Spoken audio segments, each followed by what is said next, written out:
नमस्कार, praise the Lord. प्रभु जीशु ख्रीष्ट को महान नाम रे मु आपण मान को स्वागत करे। मु प्रभु को दास प्रेरित नाथानिएल आपण मान देखुछंती एसएन मिनिस्ट्री। जदि ए पर्यंत आम मिनिस्ट्री को सब्सक्राइब करिनांती ताहले जता शीघ्र सब्सक्राइब करंतु एवं प्रभु को सेवा कार्य निमंते आम चैनल को सपोर्ट करंतु एवं आम सेवा कार्य निमंते प्रार्थना करंतु।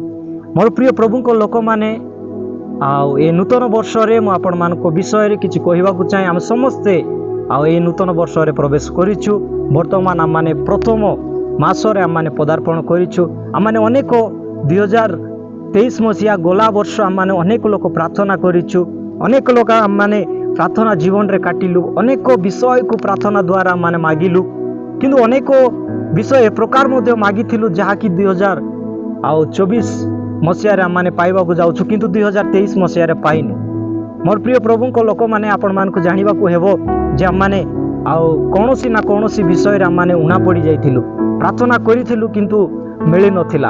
उपवास करिथिलु किंतु से सब सफल हेई नथिला।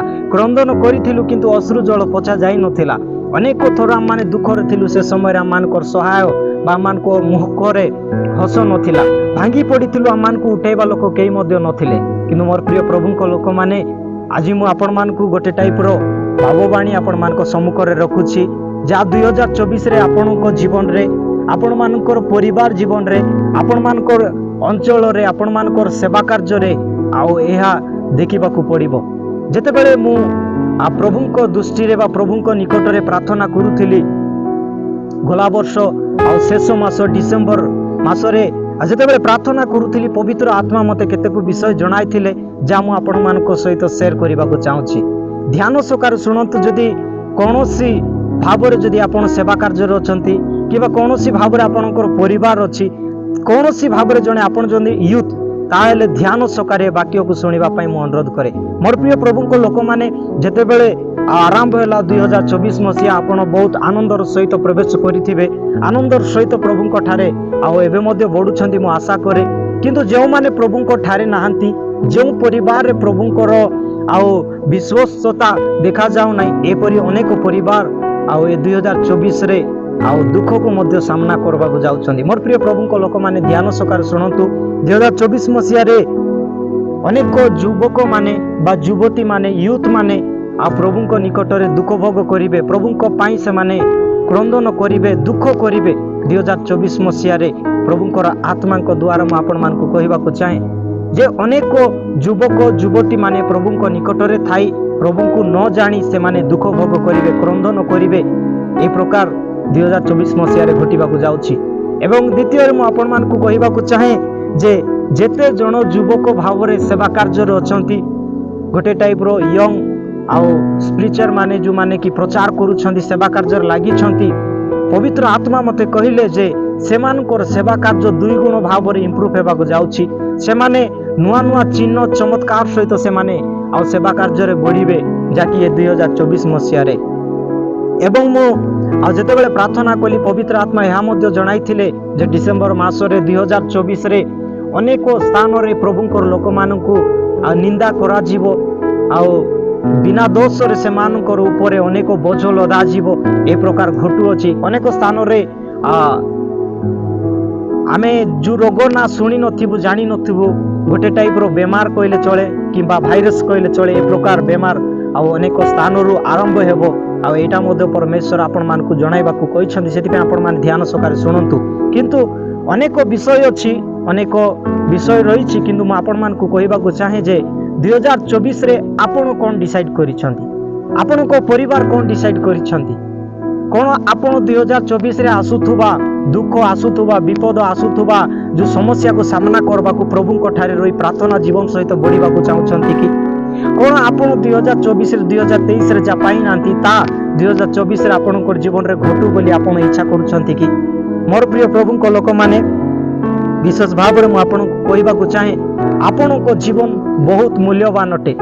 आपण को जीवन, आपण को व्यक्तिगत जीवन बहुत मूल्यवान अटे। एथि पई मु आपण मान को कहबा को चाहे जे आपण माने भाबंत नाही ए भितरे जो विपद आसीबो किंबा समस्या आसीबो, दुख आसीबो, हेले प्रभु कोन नाहंती कि आमे कोन प्रार्थना करूनु कि ए जो चिंताधारा आ मु आपण मान को कहबा को चाहे। हां मोर प्रिय प्रभु को लोक माने, किंतु आ शेष में यहाँ कहवाक चाहे जे ଯେତେ ସବୁ ମୁଁ ଆପଣମାନଙ୍କୁ ଜଣାଇଛି ତାଠାରୁ ସବୁଠାରୁ ବଡ଼ ବିଷୟ ଯେ 2024 ପ୍ରତ୍ୟେକ ପରିବାର ମଧ୍ୟରେ ପ୍ରତ୍ୟେକ ବ୍ୟକ୍ତି ଆଶୀର୍ବାଦରେ ପରିପୂର୍ଣ୍ଣ ହେବ।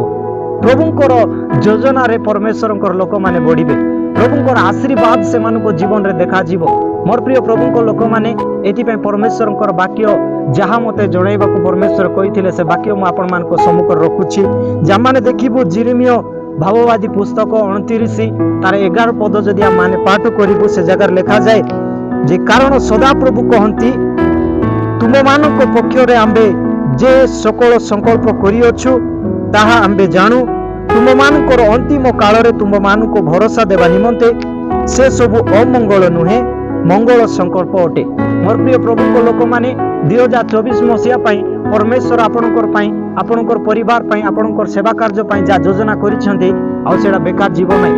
ପ୍ରଭୁ ଅମଙ୍ଗଳର ଯୋଜନା କରିନାହାନ୍ତି, ଅମଙ୍ଗଳର ସଂକଳ୍ପ କରିନାହାନ୍ତି। ପ୍ରଭୁଙ୍କର ବାକ୍ୟ କହେ ଯେ ମୁଁ ମଙ୍ଗଳ ବିଷୟ, ଯଦି ଅମଙ୍ଗଳ ବିଷୟ କରିନାହାନ୍ତି ଅର୍ଥାତ୍ ଆମେ ବୁଝିପାରୁଛୁ ସିଧାସଳଖ ଯେ ପ୍ରଭୁଙ୍କର ବାକ୍ୟ କହୁଛି ଯେ ମଙ୍ଗଳ ବିଷୟ କିଛି ନା କିଛି ଆମ ପାଇଁ ଅଛି।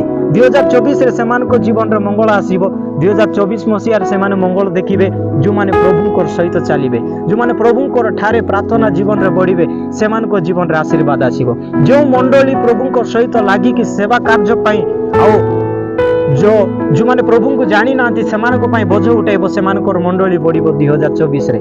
ଏଥିପାଇଁ ମୁଁ ଆପଣଙ୍କୁ କହିବାକୁ ଚାହେଁ, ଆପଣଙ୍କର ପାଇଁ ପ୍ରିୟ ଭାଇ, ପ୍ରିୟ ଭଉଣୀ, ପ୍ରିୟ ମା, ପ୍ରିୟ ଆଜ୍ଞା, ମୁଁ ଆପଣଙ୍କୁ କହିବାକୁ ଚାହେଁ ଯେ ପ୍ରଭୁଙ୍କର ଯୋଜନା ଆପଣଙ୍କ ପାଇଁ ଅମଙ୍ଗଳ ନୁହେଁ, ମଙ୍ଗଳ ବିଷୟ ଯୋଜନା କରିଛନ୍ତି। ଯଦି ଆପଣ ପ୍ରଭୁଙ୍କୁ ଜାଣିନାହାନ୍ତି ତଥାପି ମୋର ପ୍ରିୟ ଭାଇ ଭଉଣୀ, ଆପଣମାନଙ୍କ ପାଇଁ ପ୍ରଭୁଙ୍କର ଯୋଜନା ମଙ୍ଗଳ ବିଷୟ ଅଟେ। ଏଥିପାଇଁ ପ୍ରଭୁଙ୍କୁ ଜାଣନ୍ତୁ, ସତ୍ୟ ପରମେଶ୍ୱର ପ୍ରଭୁ ଯୀଶୁ ଖ୍ରୀଷ୍ଟଙ୍କୁ ଜାଣନ୍ତୁ, ତାଙ୍କଠାରେ ବିଶ୍ୱାସ କରନ୍ତୁ। ସିଏ ଆପଣଙ୍କୁ ତାଙ୍କର ମଙ୍ଗଳ ଯୋଜନା ଭିତରେ ଆଉ ଆପଣଙ୍କୁ ରଖିବେ ଏବଂ ଆପଣଙ୍କୁ ଆପଣଙ୍କର ପରିବାରରେ ଆଉ ପରମେଶ୍ୱର ସହବର୍ତ୍ତୀ ହେବେ। ଏ ବାକ୍ୟ ପ୍ରଭୁ ଆପଣଙ୍କୁ, ଆପଣମାନଙ୍କର ପରିବାର, ଆପଣମାନଙ୍କର ସେବା କାର୍ଯ୍ୟ ପ୍ରତିଟି କ୍ଷେତ୍ରରେ ପ୍ରଭୁ ଆପଣଙ୍କୁ ପ୍ରଚୁର ଭାବରେ ଆଶୀର୍ବାଦ କରନ୍ତୁ। ଆମେନ୍।